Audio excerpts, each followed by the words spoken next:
Jane Eyre, obra de Charlotte Brontë.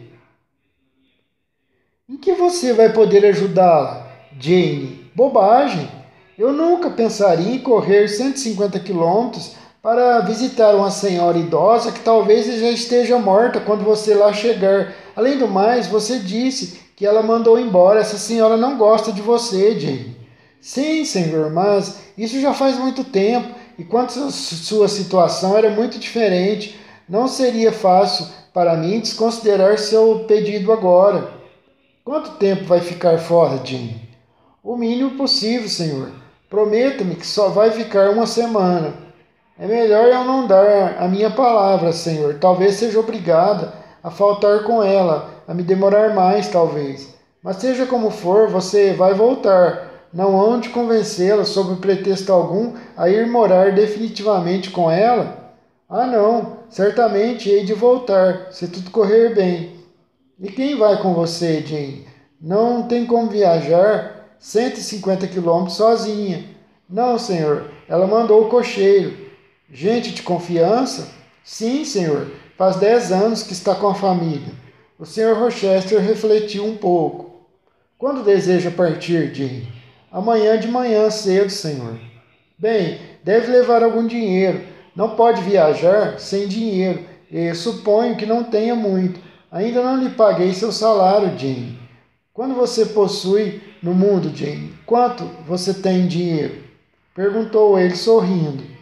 Peguei meu porta-moedas, que estava bem magro. 5 xelins, senhor. Ele pegou a bolsa, despejou o conteúdo na palma da mão e riu, como se achasse graça da escassez, da minha pobreza. Logo pegou sua carteira. Tome, Jane, disse, oferecendo-me uma nota. Era simplesmente 50 libras. E ele só me devia 15 libras pelo meu salário mensal. Eu lhe disse que não tinha troco. Não quero troco, você sabe disso, Jane Eyre. Tome o seu salário. Recusei-me a aceitar mais do que o que me era devido. Ele primeiro escarneceu da minha atitude. Depois, como se dando conta de algo, ele disse: Certo, certo, Jane Eyre. Melhor não lhe dar uma nota agora de 50 libras. Você talvez fosse ficar fora 3 meses se tivesse 50 libras. Tome 10. É o suficiente? Sim, senhor. 10 libras é mais do que suficiente. Mas agora o senhor me deve 5, eu lhe disse. Volte para receber, então. Sou seu banqueiro. Estou guardando 40 libras. Sr. Rochester, talvez eu pudesse mencionar um outro assunto de trabalho ao senhor, já que tenho a oportunidade. Assunto de trabalho, Jane? Estou curioso para ouvir. O senhor me informou que vai se casar em breve. Sim, e qual o problema? Nesse caso, senhor, Adele deveria ir para a escola. Tenho certeza de que o senhor perceberá a necessidade. Para que saia do caminho da minha noiva Ingra, de que outro modo poderia passar por cima da menina de forma enfática, há sensatez na sua sugestão, Jane, sem dúvida. Adele, como diz, deve ir para a escola. E você, é claro, deve ir diretamente para o diabo? Espero que não, senhor, mas terei que procurar trabalho em outro lugar. É claro, ele exclamou, com um tom de voz algo distorcido e uma deformação nos traços do rosto igualmente fantástica e grotesca. Ficou olhando para mim durante alguns minutos. E vai solicitar a velha Madame Reed ou as suas primas que busquem um emprego para você, suponho. Não, senhor, de maneira alguma, não tenho com esses parentes uma relação que me permitisse lhe pedir um favor, mas vou colocar um anúncio no jornal. Você vai subir as pirâmides do Egito, ele resmungou. A responsabilidade pelo anúncio é inteiramente sua. Quem me dera ter-lhe oferecido um soberano em vez de 10 libras. Devolva-me as 9 libras, Jane Eyre. Sei o que fazer com elas. E eu sei também, senhor, retorqui, colocando as mãos e a bolsa nas costas. Não poderia abrir mão desse dinheiro de jeito nenhum, senhor. Moça avarenta, disse ele, recusando uma requisição pecuniária minha. Dê-me 5 libras, Jane. Nem 5 xelins, Senhor, nem 5 centavos lhe darei. Deixe-me só olhar para o dinheiro. Nananina, não. O Senhor não é confiável. Jane. Senhor, prometa-me uma coisa, Jane. Prometo-lhe qualquer coisa, Senhor, que eu acho que vá cumprir, claro. Não coloque anúncios e deixe que eu me encarregue disso. Encontro um emprego para você num piscar de olhos. Prometo com prazer, Senhor, se por sua vez me prometer que eu e a Adélia estaremos ambas em segurança e fora de casa quando sua noiva chegar. Está bem, Jane, está bem. Dou a minha palavra. Vai amanhã então? Amanhã de manhã? Sim, Senhor, amanhã cedo. Vai descer à sala de estar depois do jantar? Acho que não, Senhor. Tenho que me preparar para a viagem. Então, devo me despedir e dizer até breve? Imagino que sim, Senhor. E como é que as pessoas realizam essa cerimônia de despedida, Jane? Diga-me, não sei fazer isso. Dizem adeus, Senhor, ou a palavra que preferirem. Então diga, adeus, Senhor Rochester, por hora. O que eu devo dizer? A mesma coisa, se quiser, Senhor. Adeus, senhorita Jane Eyre, por hora. Isso é tudo? Sim, Senhor.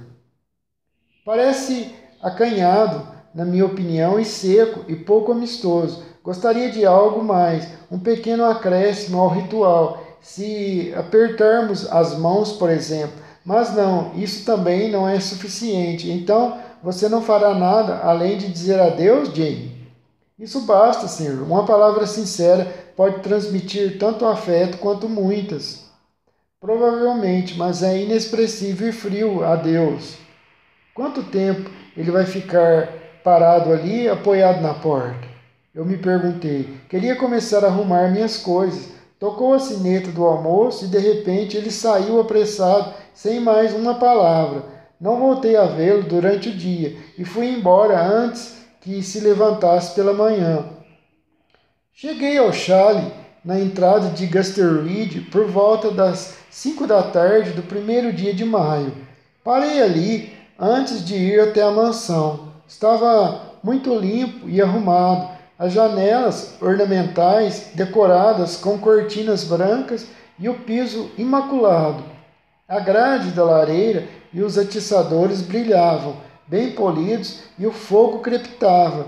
Bice estava sentada junto à lareira, amamentando seu bebê, e Robert e a irmã brincavam tranquilos a um canto. Deus a abençoe. Sabia que vinha. Deus a abençoe. Sabia que viria, Jane Eyre, exclamou Bice Living quando entrei. Sim, Bice, eu disse, depois de beijá-la. E tomara que não tenha chegado tarde demais. Como está a senhorita Reed? Viva ainda, espero. Sim, está viva, mais sensível e controlada do que antes. O médico diz que ainda pode viver por 1 ou 2 semanas, mas não imagina que vá se recuperar, Jane. Ela mencionou meu nome ultimamente, Bice. Falava da senhorita hoje de manhã, esperando que viesse, mas agora está dormindo. Ou estava há 10 minutos, quando fui até a casa. Em geral, fica um tanto letárgica durante toda a tarde e acorda por volta das 6 ou das 7. Não quer descansar aqui por 1 hora, Jane, e então a acompanha até lá. Robert entrou nesse momento e Bice colocou o bebê adormecido no braço e foi recebê-lo. Em seguida, insistiu para que eu tirasse a touca e tomasse um pouco de chá, pois, segundo ela, eu estava pálida e com aspecto cansado. Fiquei contente em aceitar sua hospitalidade. Permiti que ela tirasse minha indumentária de viagem com a mesma passividade com que deixava que me despisse quando eu era apenas uma criancinha. Os velhos tempos regressavam, velozes, à minha memória, enquanto eu a observava trabalhar, preparando a bandeja do chá com sua velha porcelana, contando pão e manteiga, preparando a bandeja do chá com sua melhor porcelana, cortando pão e manteiga, tostando um bolo e, enquanto isso, dando no pequeno Robert ou na pequena Jane um tapinha ou um leve empurrão, exatamente como fazia comigo antigamente. Bice não perdera sua irritabilidade, assim como não perdera a agilidade e a beleza. Pronto o chá, eu ia me aproximar da mesa, mas ela queria, naquele seu velho tom peremptório, que eu ficasse sentada quieta. Eu devia ser servida junto à lareira, disse, e colocou diante de mim uma mesinha redonda com minha xícara e um prato com torradas do modo como antes me dava uma iguaria roubada numa cadeira de balanço, e eu sorri e obedeci como nos velhos tempos. Ela queria saber se eu estava feliz em Thornfield Hall e que tipo de pessoa minha senhora era. E quando lhe disse que havia apenas um senhor, se ele era um cavalheiro gentil e se eu gostava dele, disse que era um homem um tanto feio, mas um verdadeiro cavalheiro, que me tratava com gentileza e que eu estava contente. Então comecei a descrever o grupo alegre que ultimamente estivera hospedado na casa e cujos detalhes Bice ouviu com muito interesse. Eram exatamente do tipo que lhe agradava, aquele pessoal. Com essa conversa, uma hora se passou. Bice me devolveu minha touca, etc. E, acompanhada por ela, deixei o chalé e fui até a casa principal. Também acompanhada por ela, eu descera, quase 9 anos antes, o caminho que agora subia. Numa manhã escura e nevoada e fria de janeiro, deixara um teto hostil com o coração desesperado e amargurado. Uma sensação de proscrição e quase reprovação em busca do gélido refúgio de Lowood, aquele país tão remoto e desconhecido. O mesmo teto hostil erguia-se agora mais uma vez diante de mim.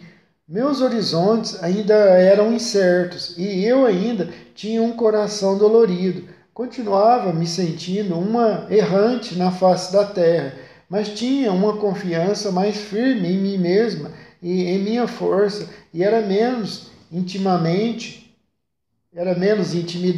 o medo da opressão. A ferida profunda das injustiças também já estava cicatrizada, e a chama do ressentimento extinta.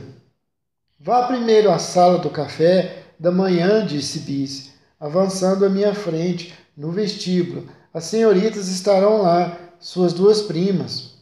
Um instante depois, eu me encontrava na sala. Ali estava cada peça de mobília exatamente do mesmo modo como na manhã em que fui apresentado ao Sr. Brocknilson, o padre. O tapete em que ele pisara ainda cobria a área diante da lareira. Olhando rapidamente para as estantes de livros, acreditei poder distinguir os 2 volumes dos Pássaros Ingleses de Bewick, ocupando seu lugar na terceira prateleira, e as Viagens de Gulliver e as 1001 Noites logo acima. Os objetos inanimados não tinham mudado, mas os seres vivos estavam tão diferentes que quase não os reconhecia. 2 jovens apareceram diante de mim, uma muito alta, quase tão alta quanto a senhorita Ingram, muito magra também, a tez lívida e o semblante grave. Havia em sua expressão algo de ascético, acentuado pela simplicidade extrema de um vestido reto de tecido preto, gola de linho engomada, o cabelo penteado para trás, deixando as têmporas descobertas, e um colar de contas de ébano com um crucifixo digno de uma freira. Tive certeza de que era Elisa, embora fossem poucos as semelhanças que encontrava com seu antigo eu naquele rosto solene e sem cor. A outra, com certeza, era Georgiana, mas não a Georgiana de que eu me lembrava, a menina esbelta e férica de 11 anos de idade. Aquela era uma jovem perfeitamente roliça, branca feito cera, de traços bonitos e harmoniosos, languidos, olhos azuis e cabelo louro cacheado. Seu vestido também era preto, mas um modelo tão diferente do de sua irmã, tão mais leve e bonito, e parecia elegante na mesma medida em que o outro parecia puritano. Em cada uma das duas irmãs havia um traço de sua mãe, somente um. A alta e pálida filha mais velha trazia os olhos aquele mesmo tom cinza escuro do quartzo das Cairngorms.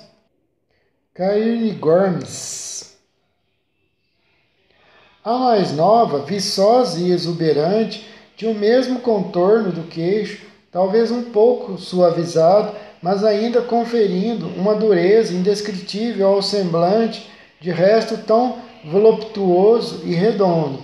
As duas moças, quando me aproximei, levantaram-se para me cumprimentar, e ambas se dirigiram a mim como senhorita Jane. A saudação de Elisa veio com uma voz breve e abrupta, e sem um sorriso. Ela então voltou a se sentar, manteve os olhos fixos no fogo e pareceu me esquecer. Georgiana acrescentou ao seu como vai uma série de lugares comuns sobre a minha viagem, o tempo e coisas do tipo, ditos num tom arrastado e acompanhados por repetidos olhares que me avaliavam da cabeça aos pés, ora atravessando as dobras da minha capa marrom de lã, ora demorando-se em meu gorro simples. Jovens damas têm uma maneira notável de demonstrar que nos consideram ridículos, sem ter que pronunciar uma única palavra. Certo desdém no olhar, frieza na atitude e indiferença no tom expressam plenamente seus sentimentos, sem comprometê-las com palavras ou gestos indelicados.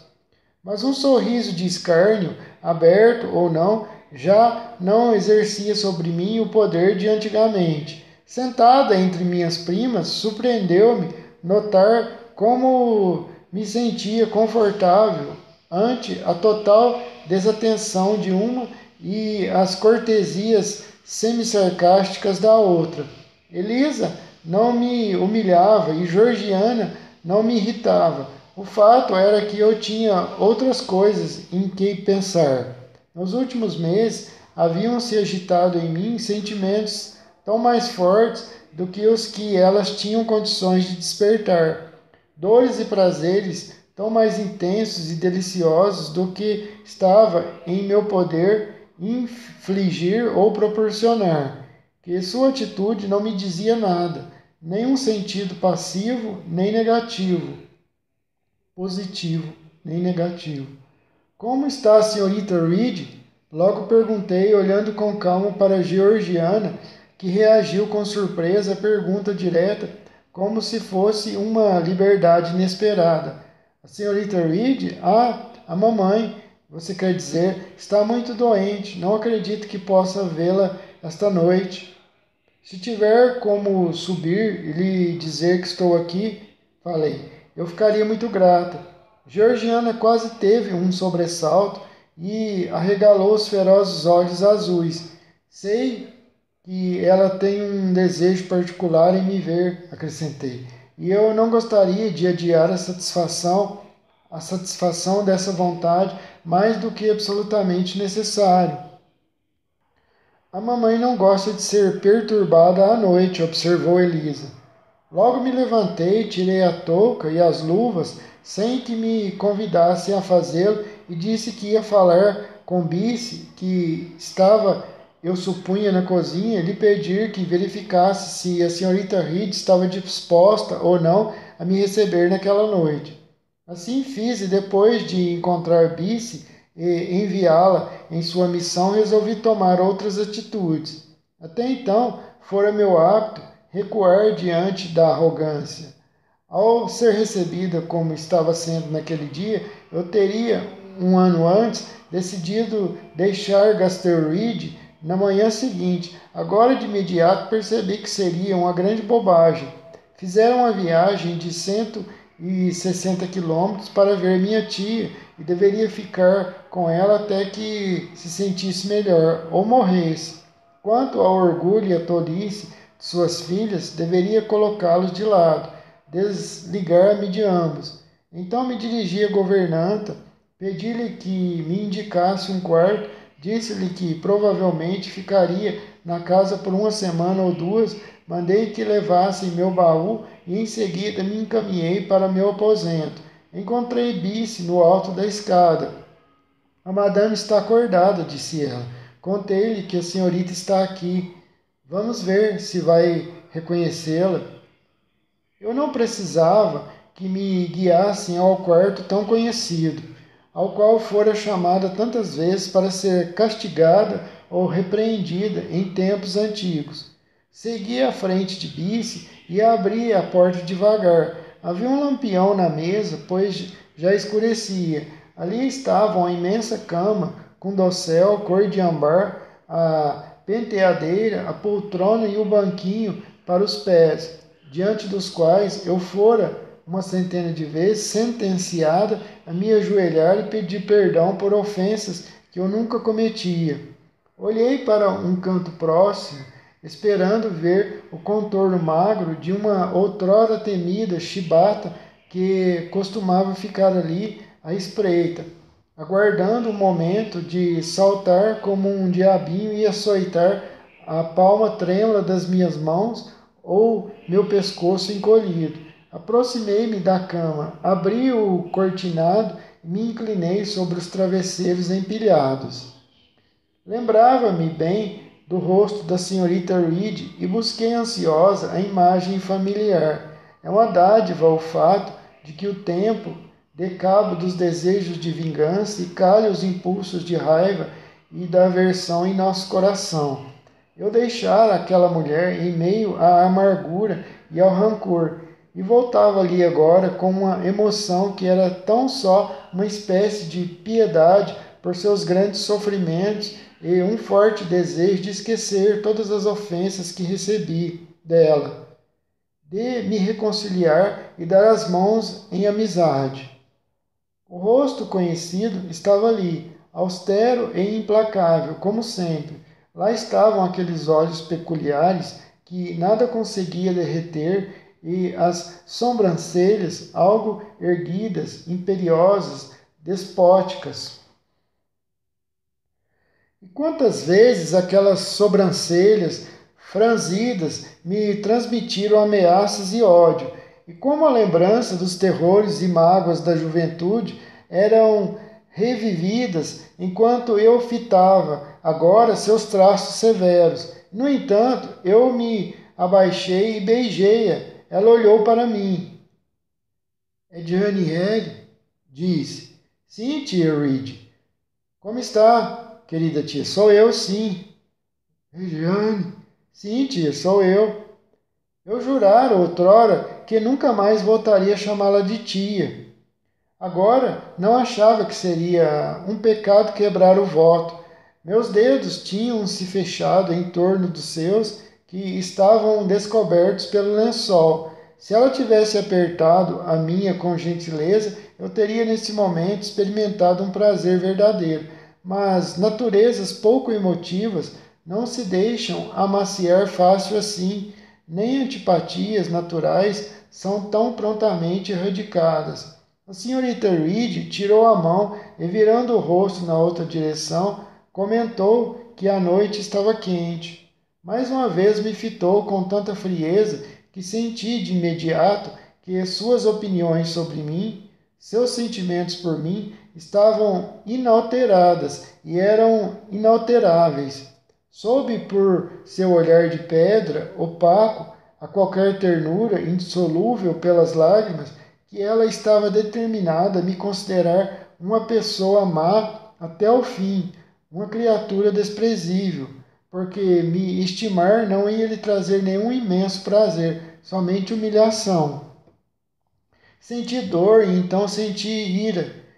Então senti uma determinação a subjugá-la, a ser sua senhora, apesar de sua natureza e de sua vontade. Minhas lágrimas brotaram como na infância. Ordenei que regressassem à fonte. Levei uma cadeira para junto da cama. Sentei-me e me inclinei sobre o travesseiro. Mandou-me chamar, eu disse, e aqui estou. E é minha intenção ficar até ver como a senhora está passando. Eu disse num tom mais seco. Ah, é claro. Esteve com minhas filhas? Sim.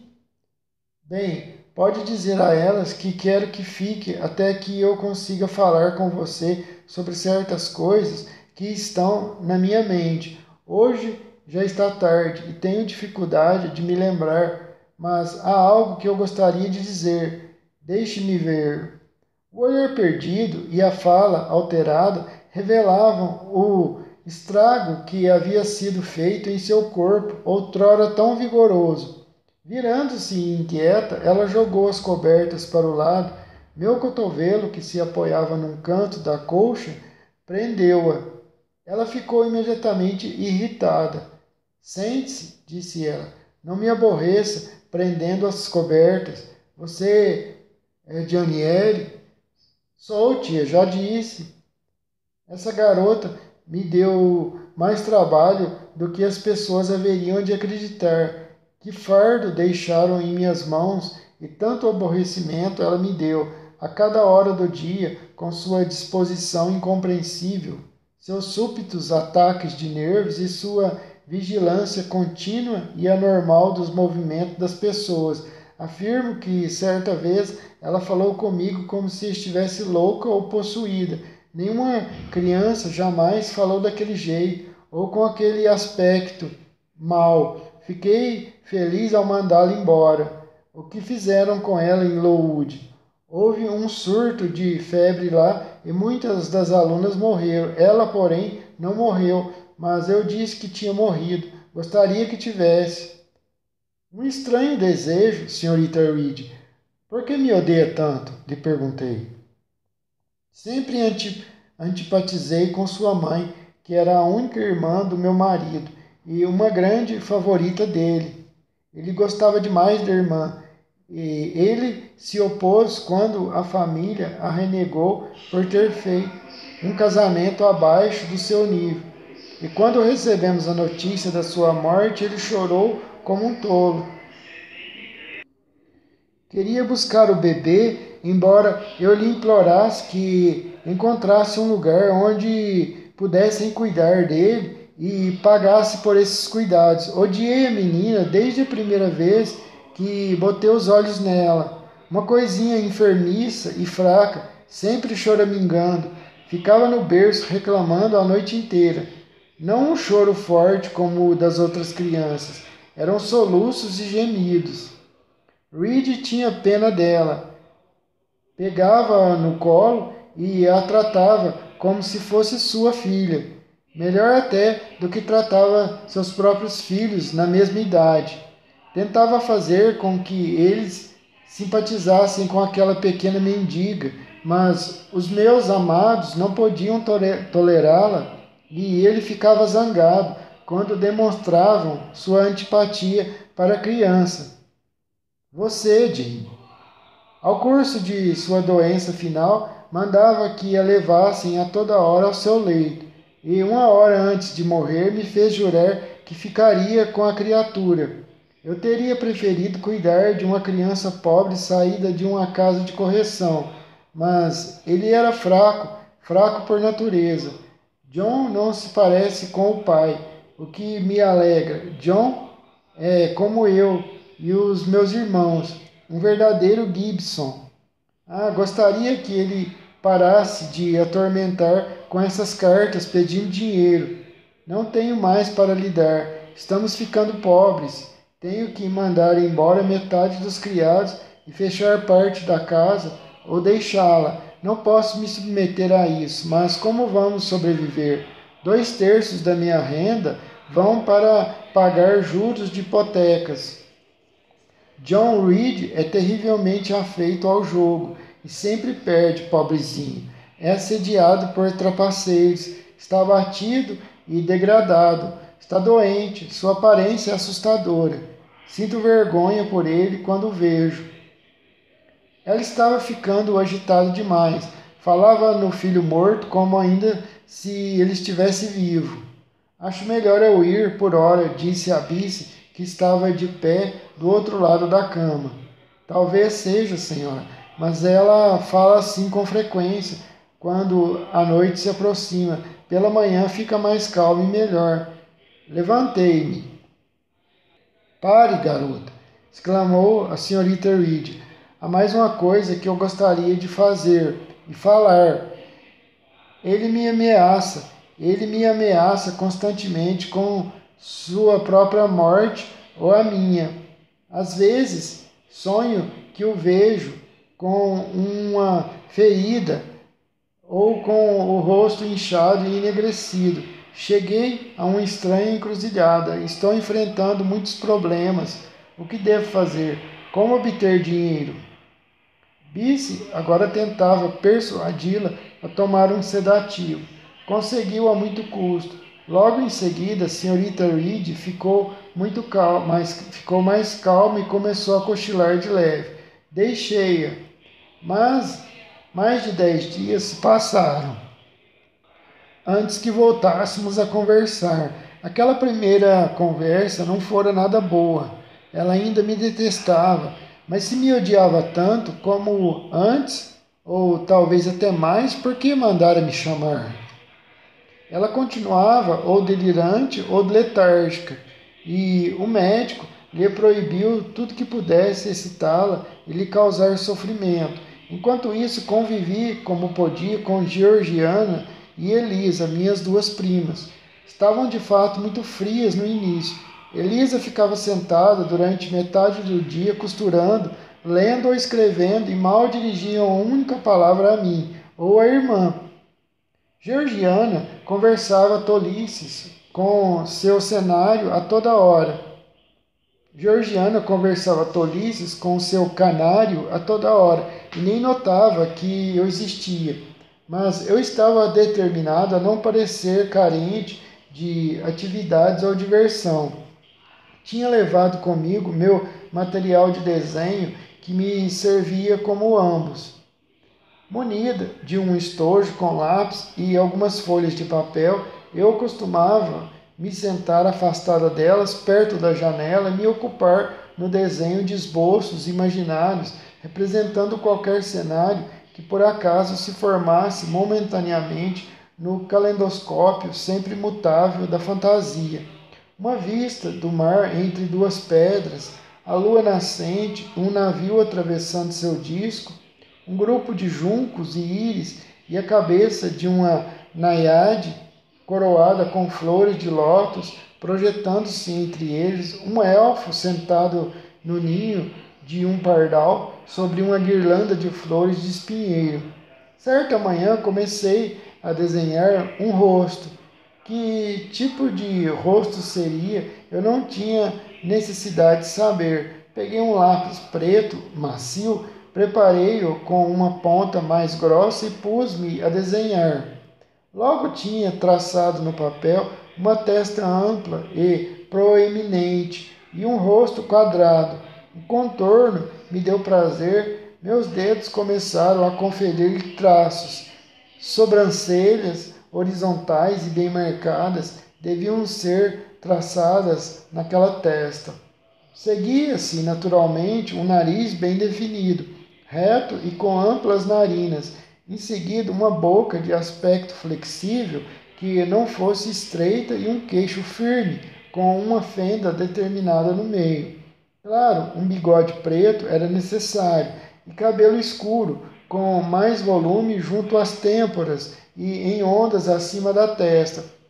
Agora os olhos eu os deixara para o fim, porque requeriam meu mais cuidadoso empenho. Desenhei-os grandes, bem marcados. As pálpebras eram longas e escuras, as íris grandes e lustrosas. Ótimo, não é exatamente isso, pensei enquanto examinava o efeito. Precisavam de mais força e espírito. Escureci ainda mais as sombras para que as luzes brilhassem com mais intensidade. Um outro traço bem-sucedido deram conta.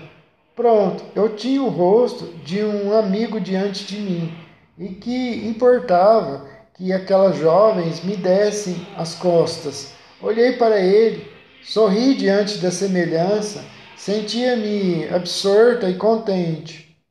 E o retrato de alguém que conhece? É o retrato de alguém conhecido? Perguntou Elisa, que se aproximara sem que eu notasse. Respondi que era somente uma fisionomia imaginada e coloquei-a depressa debaixo das outras folhas. Menti, claro. Era, na verdade, uma representação bastante fiel do Sr. Rochester. Mas o que isso significava para ela ou para qualquer outra pessoa além de mim? Georgiana também se aproximou para olhar. Os outros desenhos lhe agradaram muito, mas aquele ela chamou de homem feio. Ambas pareceram surpresas com o meu talento.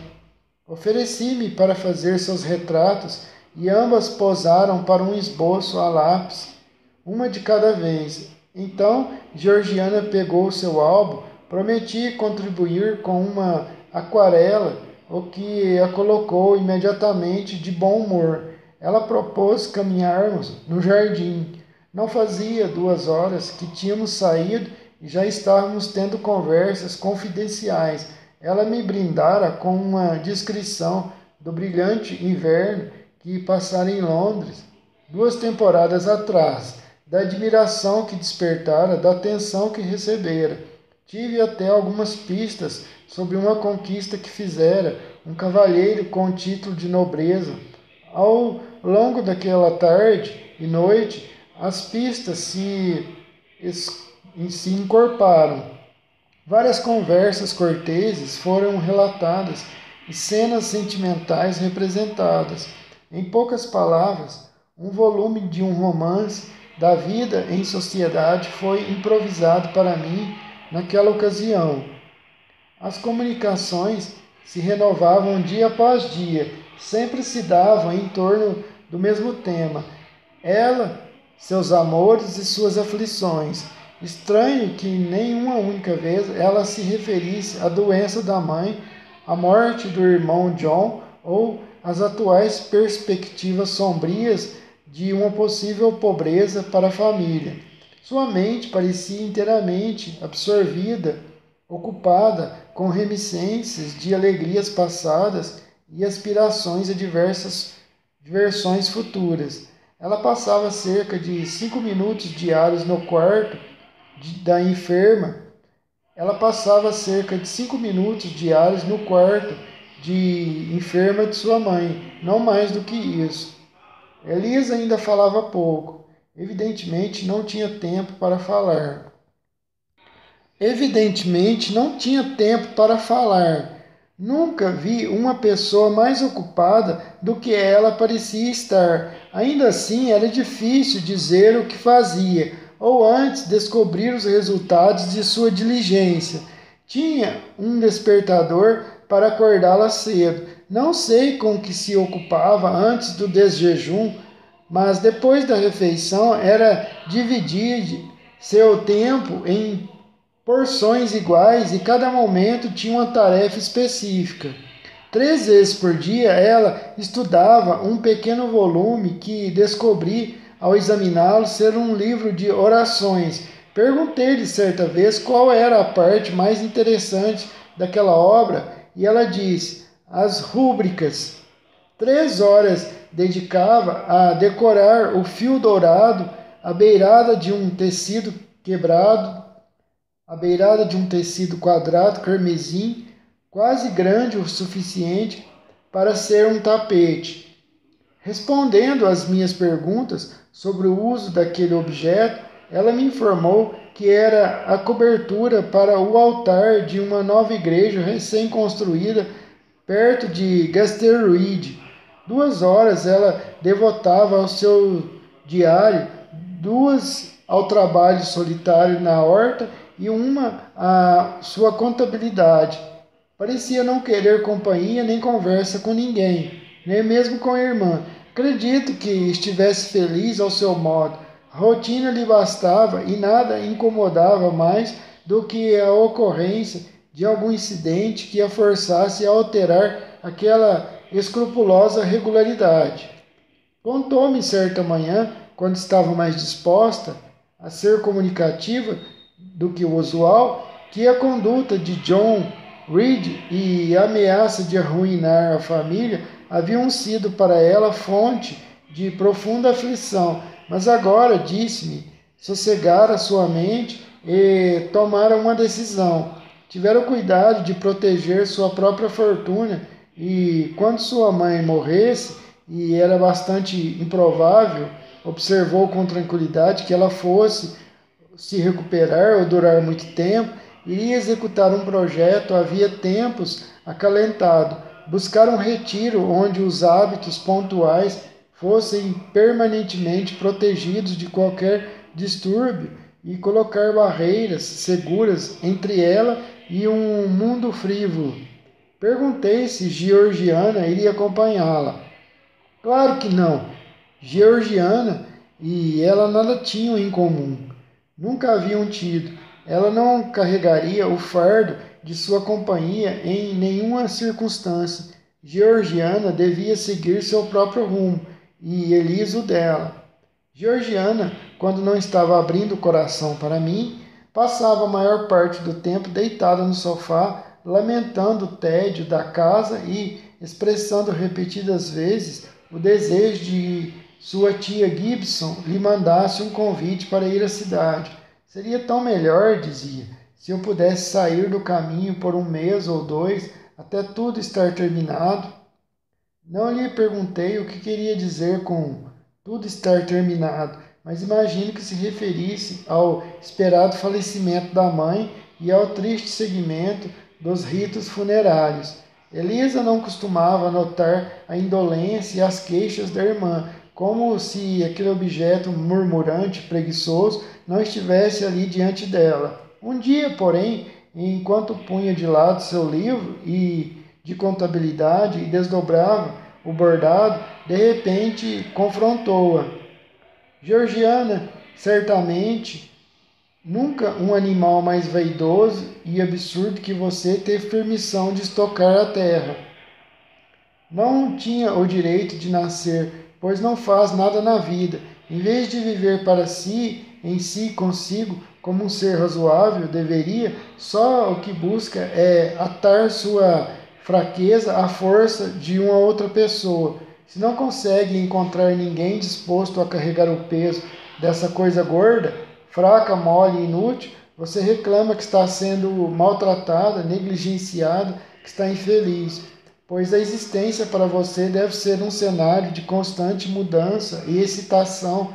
Do contrário, o mundo é uma masmorra, precisa ser admirada, precisa ser cortejada, precisa ser elogiada por todos. Precisa de música, dança, de rapazes lhe dizendo que é bonita. Se não murcha, definha. Será que não tem sensatez o bastante para criar um sistema que a torne independente de todos os esforços e desejos além dos seus? Pegue um dia de vida ou em sessões, a cada sessão designe uma tarefa. Não deixe nem 15 minutos desocupados, nem 10, nem 5. Inclua tudo. Cumpra cada uma das tarefas, por sua vez, com método e rígida regularidade. O dia vai acabar quase antes que você se dê conta de que começou e não deverá a ninguém a ajuda para se livrar de um único momento vago. Não precisará buscar a companhia, conversa, simpatia, gracejos, elogios ou paciência de ninguém. Terá vivido, em poucas palavras, como um ser independente deve viver. Ouça este conselho, é o primeiro e o último que lhe ofereço. Não dependa de mim ou de ninguém mais, aconteça o que acontecer. Não siga esse conselho, haja como sempre. Seja ansiosa, queixosa, indolente e sofra as consequências da sua própria tolice, as piores possíveis, claro. Digo-lhe isto sem rodeios, preste atenção, pois, embora eu não vá repetir o que estou prestes a dizer, hei de tomar atitudes. Depois da morte de mamãe, Lavo as mãos no que diz respeito a você. A partir do dia em que o caixão dela for carregado até o jazigo, na igreja de Gasterweed, você e eu estaremos tão separadas quanto se nunca tivéssemos nos conhecido. Não pense que porque não pense porque por acaso nascemos dos mesmos pais, vou permitir que você me amarre com o mais frágil dos pedidos. Isto eu posso lhe dizer. Se toda a raça humana, à exceção de nós duas, fosse varrida daqui e só houvéssemos nós sobre a face da terra, eu ia deixá-la no velho mundo e seguir para o novo, assim mesmo. Me separaria de você, iria para outro rumo. Ela fechou a boca. Não precisava ter se dado ao trabalho de fazer esse discurso, respondeu a irmã Georgiana. Todos sabem que você é a criatura mais egoísta e sem coração do mundo. E eu sei do seu ódio rancoroso por mim, Elisa. Já tive uma amostra dele naquela trapaça relativa a Lord Edwin. Você não podia tolerar a ideia de que eu subisse mais alto que você, que tivesse um título, que fosse recebida em círculos onde você não ousaria mostrar a cara. Então agiu como espiã e informante e arruinou para sempre as minhas perspectivas. Georgiana pegou o lenço e assoou o nariz durante uma hora depois disso. Elisa ficou sentada, fria, impassível e zelosamente industriosa. Sentimentos genuínos e generosos são menosprezados por alguns, mas ali estavam duas naturezas que sua ausência tomara, num dos casos, intoleravelmente amarga e no outro, desprezível, insípida. O sentimento sem julgamento é com efeito uma bebida insípida, mas o julgamento sem o tempero do sentimento é um alimento demasiado amargo e penoso para a deglutição humana. Era uma tarde úmida e, com o vento, Georgiana amolecera no sofá em meio à leitura de um romance. Elisa saíra para as celebrações em homenagem ao santo do dia na nova igreja, pois em assuntos de religião ela era uma rígida formalista. Clima algum jamais impedia o cumprimento pontual do que ela considerava suas obrigações devocionais. Tempo bom ou não, ela ia à igreja 3 vezes a cada domingo e tantas vezes durante a semana quanto houvesse orações. Pensei em ir até lá em cima ver como passava a enferma, que ficava ali quase abandonada. Os próprios criados não lhe davam mais do que uma atenção ocasional. A enfermeira, contratada, com quem não se preocupavam muito, saía do quarto sempre que podia. Bice era fiel, mas tinha sua própria família para cuidar e só de quando em quando vinha até a mansão. Encontrei a enferma desacompanhada em seu quarto, como esperava. Não havia enfermeira. A paciente estava imóvel, aparentemente letárgica. Seu rosto lívido se afundava nos travesseiros e o fogo morria na lareira. Reavivei-o, rearrumei as cobertas, fitei por alguns minutos aquela que já não podia mais me fitar e fui então até a janela. A chuva açoitava as vidraças e o vento soprava tempestuoso. Aí está alguém, pensei, que logo há de se encontrar além da guerra dos elementos terrestres, para onde esse espírito que agora luta para deixar sua morada material há de voar quando liberto. Refletindo sobre esse grande mistério, pensei em minha amiga Ellen Burns de Lowood. Lembrei-me de suas últimas palavras, de sua fé, de sua doutrina da igualdade das almas desencarnadas. Ainda podia ouvir em pensamento o tom de sua voz gravado na memória. Ainda podia ver a imagem de seu aspecto pálido e espiritual, seu rosto exaurido e seu olhar sublime deitada em seu plácido leito de morte e sussurrava sua ânsia em ser devolvida ao coração de seu Pai divino, quando uma voz fraca murmurou do sofá atrás de mim: Quem está aí? Eu sabia que fazia dias que a senhorita Reed não falava. Estaria revivendo? Fui até ela. Sou eu, tia Reed. Eu quem? Foi a resposta. Quem é você? Olhando para mim com surpresa e certo alarme, mas não descontrolada. Você é um estranho para mim. Onde está a Bice? Está no chalé, tia. Tia, ela repetiu. Quem me chama de tia? Você não é uma Gibson, mas eu a conheço. Esse rosto e os olhos e a testa são muito familiares. Você se parece com Jane Eyre.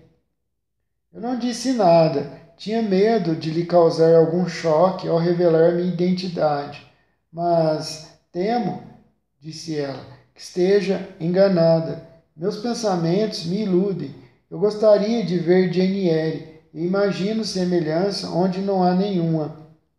Além disso, em 8 anos ela deve estar tão mudada. Assegurei-lhe com suavidade que eu era a pessoa que ela supunha e desejava que fosse, e vendo que ela me compreendia e que estava bastante calma, expliquei que Bice tinha mandado o marido ir me buscar em Thornfield Hall. Estou muito doente, você sabe, ela disse, pouco depois. Fazia alguns minutos que estava tentando me virar e percebi que não consigo me mover. É como se eu devesse acalmar minha mente antes de morrer. Aquilo que pouco nos preocupa em termos de saúde torna-se um fardo numa hora como a que se apresenta a mim. A enfermeira está? Só você aqui no quarto? Ela me perguntou. Assegurei-lhe que estávamos sozinhas. Bem, por 2 vezes eu lhe fiz um mal de que agora me arrependo. Um foi o de quebrar a promessa que fizera ao meu marido no leito de morte de criá-la como minha própria filha. O outro, ela parou. Afinal de contas, talvez não seja tão importante. Ela murmurou consigo mesma. Pode ser que eu melhore e me humilhar tanto assim diante dela é doloroso. Ela fez um esforço para mudar de posição, mas fracassou. Seu rosto se alterou, ela pareceu experimentar alguma sensação interna, a precursora, talvez, da última dor. Bem, precisa acabar com isso. A eternidade está diante de mim. É melhor dizer a ela: vá até a minha caixa de toilette, abra e pegue uma carta que encontrará ali. Segui suas instruções. Leia a carta, ela disse. Era breve e dizia: Madame, poderia fazer a gentileza de me dar o endereço de minha sobrinha Jane Eyre e me dizer como ela está? É minha intenção escrever em breve e lhe dizer que venha me encontrar na Ilha da Madeira. A providência abençoou meus esforços em obter uma vida confortável. Sou rico. Como não sou casado e não tenho filhos, gostaria de adotá-la ainda em vida e deixar-lhe, quando morrer, o que tiver para deixar. Despeço-me, madame, etc, etc. John Eyre, Ilha da Madeira. Datava de 3 anos atrás. Por que nunca fui informada disso? Perguntei. Porque minha antipatia por você era constante e grande demais para que pudesse fazer um gosto capaz de lhe trazer prosperidade. Não podia esquecer sua conduta para comigo, Jane. A fúria com que se voltou contra mim, o tom de voz com que declarou que me odiava mais do que a qualquer outra pessoa no mundo, aquele olhar e aquela voz que não pareciam pertencer a uma criança e com os quais você afirmou que a mera ideia da minha pessoa a deixava doente e afirmou que eu a tratava com crueldade miserável. Não pude esquecer minhas próprias sensações quando você derramou daquele jeito seu ódio para cima de mim. Sentia-me como se um animal em que eu tivesse batido ou que tivesse empurrado me fizesse com olhos humanos e me amaldiçoasse com a voz de uma pessoa. Traga-me um pouco de água. Depressa. Cara, senhorita Reed, eu disse enquanto lhe oferecia a água que ela pedira. Não pense mais nisso. Deixe que se vá da sua mente. Desculpe-me por minhas palavras arrebatadas do passado. Eu era uma criança, tinha apenas 10 anos, 10 ou 9 anos, e 9 anos se passaram desde aquele dia. Ela não prestou atenção em nada do que eu disse. Depois de beber a água e de respirar um pouco, prosseguiu.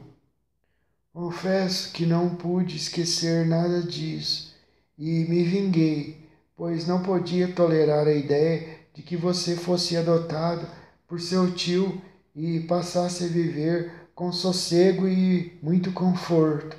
Escrevi para ele, pedi perdão por desapontá-lo, mas Jane Eyre estava morta. Morrera de febre tifoide em Lowood, eu lhe disse. Agora faça o que quiser, escreva e desminta o que eu disse ao seu tio, exponha minha mentira quando tiver vontade. Você nasceu, acredito, para ser o meu tormento. Minha última hora é torturada pela lembrança de um ato que, se não fosse por você, eu jamais teria sido tentada a cometer. Se a senhora pudesse ser persuadida a não pensar mais nisso, tia, e olhar para mim com gentileza e perdão, você tem uma péssima disposição, disse ela, e até hoje acho impossível compreendê-la.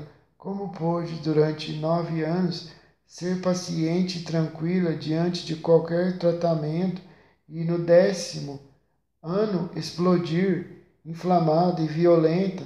Jamais conseguirei entender. Minha disposição não é tão ruim quanto pensa. Sou arrebatada, mas não vingativa. Muitas vezes, quando criança, eu teria ficado feliz em amá-la se a senhora me deixasse, me desse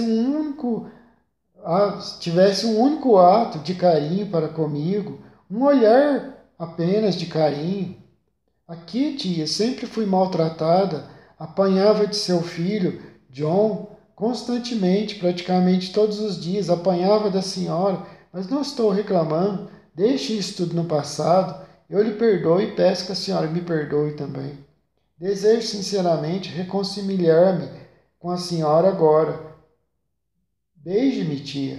Aproximei minha face dos seus lábios, ela não me tocou, disse que a oprimia ao me debruçar sobre a cama e voltou a pedir água. Quando a ajudei a se deitar, pois a erguera e apoiara com meu braço enquanto ela bebia. Cobri sua mão gélida e úmida com a minha. Os dedos fracos recuavam sob o meu toque. Os olhos vítreos evitavam os meus. Pode me amar então ou me odiar como quiser, ela disse. E a senhora pode me amar então ou me odiar também, eu disse, por fim. Tem meu completo e espontâneo perdão. Peça agora, ó, de Deus, e fique em paz, eu lhe perdoo. Pobre mulher sofredora, para ela era tarde demais para fazer um esforço e mudar seu estado de espírito habitual. Enquanto vivera, ela me odiara. Ao morrer, tinha que continuar me odiando. A enfermeira entrou nesse momento e Bice veio em seguida. Ainda fiquei ali por mais meia hora esperando ver algum sinal de amizade da parte de minha tia, mais nada. Ela mergulhava depressa num estupor. Sua mente também não voltou a se recobrar. À meia-noite ela morreu. Eu não estava presente para fechar seus olhos, nem uma de suas filhas estava. Vieram nos dizer na manhã seguinte que tudo tinha terminado. ela já não estava, àquela altura, preparada. Ela já estava, àquela altura, preparada. Elise e eu fomos